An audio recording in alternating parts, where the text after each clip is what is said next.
Hola.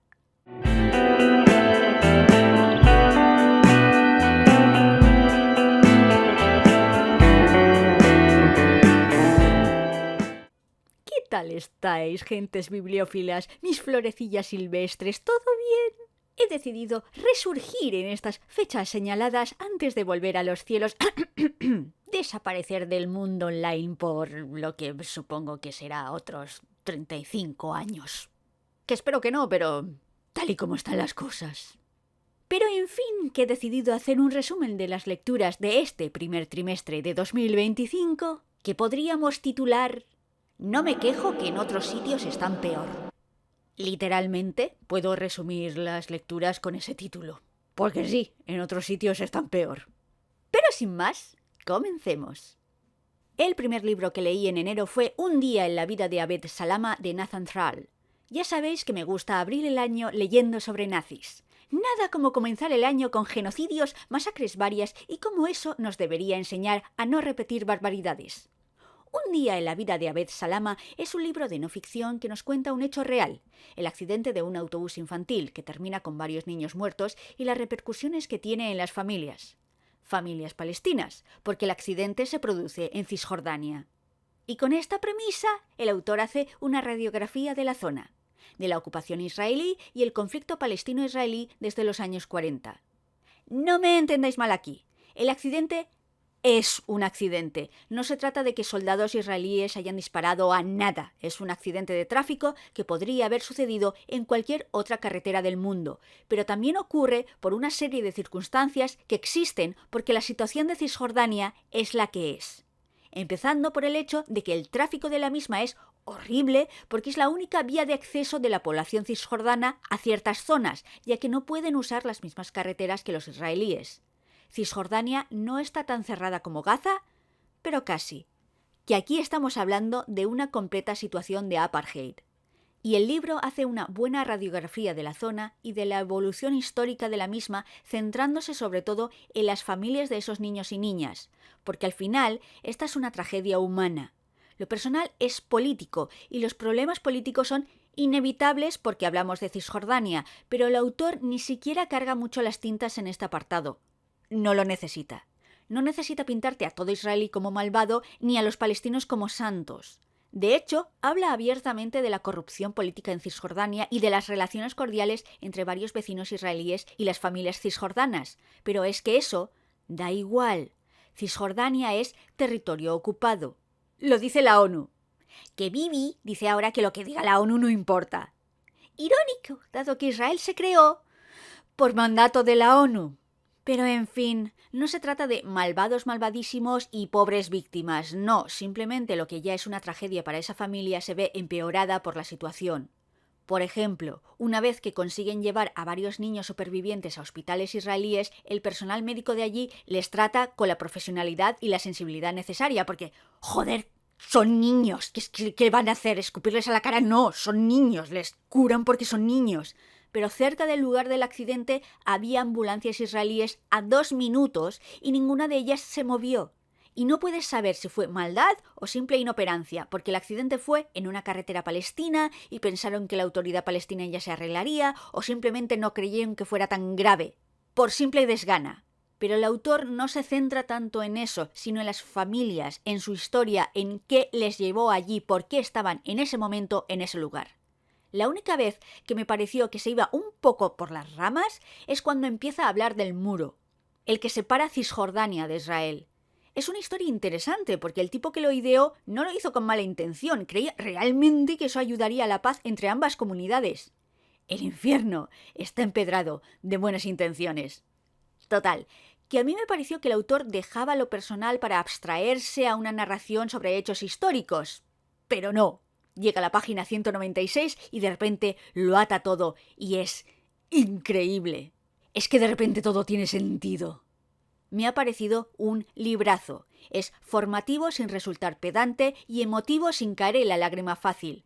Mi único pero es que comienza con el accidente y con el hijo de Abed Salama, quien da título al libro, y luego se aparta de él sin revelarte el destino del niño para crear intriga y que sigas leyendo para poder enterarte. Me parece un truco un poco feo, Y me lo pareció igual en A sangre fría de Truman Capote, pero es un detalle menor en un libro que es una muestra clara de la microhistoria, cómo un pequeño momento puede servir para explicar los grandes momentos históricos. El segundo libro que leí fue La reina de los bandidos de Parini Shroff. Cambiamos totalmente de tercio porque esta es una novela negra o policíaca con bastante sentido del humor. A veces, más que a veces, un humor un poco macabro, pero a mí me hizo reír en varias ocasiones.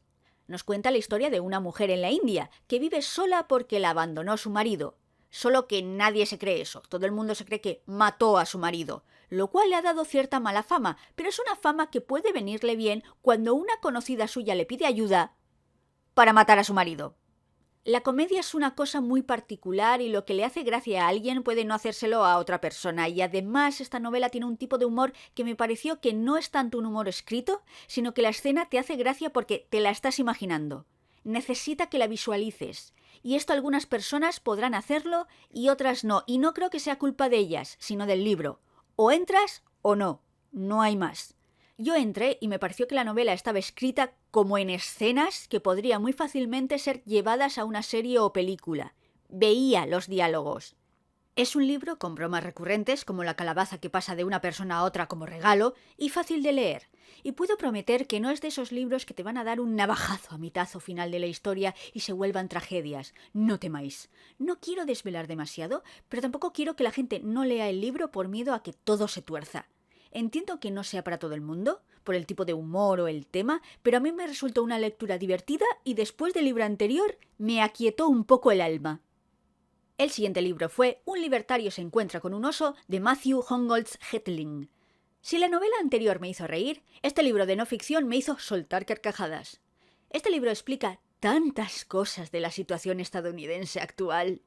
Y ni siquiera va de eso. Lo que nos cuenta es cómo en 2004, en Grafton, una población del estado de New Hampshire, un grupo de mal llamados libertarios, porque son de ideología neoliberal, no anarquistas, siguiendo un plan, trataron de crear una ciudad sin gobierno, una ciudad donde no se pagaran impuestos y donde todo el mundo tuviera ¡libertad! Salió regular. Entre otras cosas porque hay osos en la zona, osos que cada vez se acercaban más a los humanos, y en un lugar sin medios, sin lazos comunales lo suficientemente fuertes, donde cada cual hacía lo que le venía en gana porque no hay regulaciones, parar a los osos es harto difícil. El autor es graciosísimo a la hora de narrar varios de los sucesos, como el relato de cómo históricamente Grafton no fue nunca mucho de pagar impuestos, ya desde la Guerra de la Independencia. Las peticiones de Grafton eran parte de un plan que consistía en 2 sencillos pasos. Paso 1, solicitar no pagar impuestos. Paso 2, no pagarlos. Y más adelante dice: los Hoyt y los Barney no tendrían un título de Harvard, pero sabían perfectamente que con no pagar los impuestos no bastaría, no podrían evitar a los recaudadores del IRS para siempre. Así pues, hicieron lo que toda comunidad de personas razonables haría. Votaron separarse del país. El autor se mete sin piedad con algunas personas, pero no con todas. No se burla de toda la gente de Grafton, ni siquiera de todos los mal llamados libertarios. Solo a los que se merecen. Es más, a algunos le caen realmente bien y trata, siempre de manera socarrona, de no pintarlos como lunáticos absolutos. La mayor parte de ellos tienen hasta un buen fondo. Y no todos son mal llamados libertarios, además. Eso consigue que empatices con ellos y, por ejemplo, hay una mujer mayor que te cuenta cómo tenía una vaca que murió y la otra cayó en una depresión y cómo, para animarla, le compró un ternero a un hombre que, digamos, podía cuidar mejor de sus animales, y así lo pensaron los tribunales, pero la mujer intenta ser diplomática a la hora de hablar de él, pero ahora el ternero vivía feliz con ella. El autor te hace esta semblanza amable de esta mujer, así que cuando te enteras de que daba de comer a los osos incluso en pleno invierno cuando deberían estar hibernando, te echas las manos a la cabeza sintiendo aún más horror. Cuanto más leía este libro, más me parecía Cocaine Bear un documental. Y esta gente vota. Podéis imaginaros a quién. El siguiente libro que leí, ya en marzo, fue Justicia de Eleazar Herrera. Esta es la primera publicación original de la editorial Duermevela. No una traducción, como es habitual, sino una novela publicada tras abrir un plazo para recibir manuscritos originales. En esta novela corta nos encontramos con Justicia, una caballera que quiere retirarse de lo suyo y para ello visita el bosque donde vive un mago enmendador y le pide que rompa el enlace mágico que la une a su espada regia.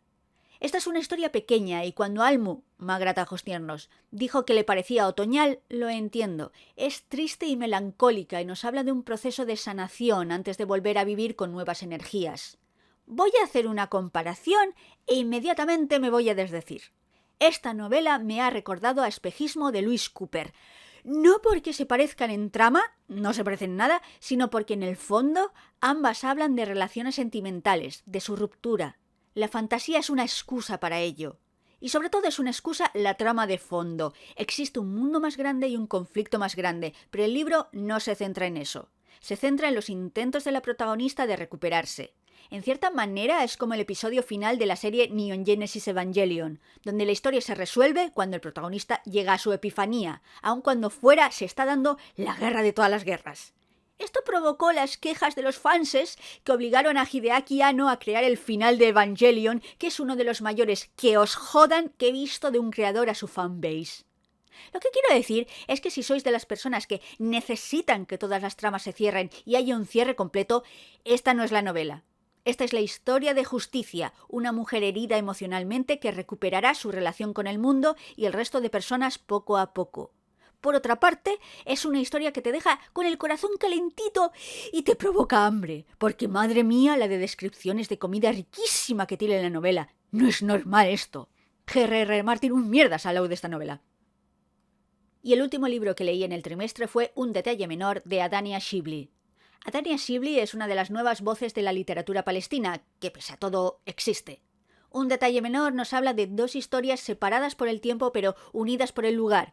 Un hecho real ocurrido en 1949, llamado el caso Nirim, cuando soldados israelíes detuvieron, violaron y mataron a una chica palestina. Y la narración de los pensamientos de una mujer palestina en nuestros días, que intenta averiguar sobre este incidente que la atrae por alguna razón insondable. Se trata de un libro corto, pero denso y angustioso. Crea una atmósfera opresiva y una sensación de inevitabilidad y de falta de salida, de un final feliz. Este libro tuvo polémica porque le cancelaron un premio en la Feria del Libro de Frankfurt porque los alemanes son idiotas. Es que sabemos más que nadie de antisemitismo. Sí, de ejercerlo, no de reconocerlo, capullos. No entiendo por qué se pusieron nerviosos. Esta novela ni siquiera es expresamente anti-israelí. No hay ira, solo cansancio emocional por una situación de injusticia que se mantiene en el tiempo. De hecho, este libro hace un combo perfecto con Hekbet Giza de Ese Yizar, que es un clásico israelí. Ambos se parecen tanto en temática como en tono. Si podéis leerlos juntos, lo recomiendo. Un detalle menor no es una lectura para todo el mundo. Necesita cierta predisposición emocional porque se hace duro. Pero creo que es una lectura que merece la pena. A pesar de la temática, no es muy gráfico, lo insinúa más que lo describe y es una historia de un periodo histórico y una zona de la que no nos vienen tantas novelas. Y ya está, eso es todo, esos son los libros que leí en los 3 primeros meses del año. Y con esto tendrá que valer hasta dentro de 6 años, teniendo en cuenta el ritmo del canal. Pero bueno, decidme en los comentarios qué estáis leyendo, cuál es la lectura que más os ha gustado en estos 3 primeros meses del año, si habéis leído alguno de los libros de los que hablo, o si os interesa alguno de ellos después de haberme oído hablar de los mismos. Yo prometo leer los comentarios, contestar no sé, pero leerlos los leo. Bueno, y sin más, me despido. Gracias, como siempre, por estar ahí, escuchándome. Hasta la próxima vez. Adiós.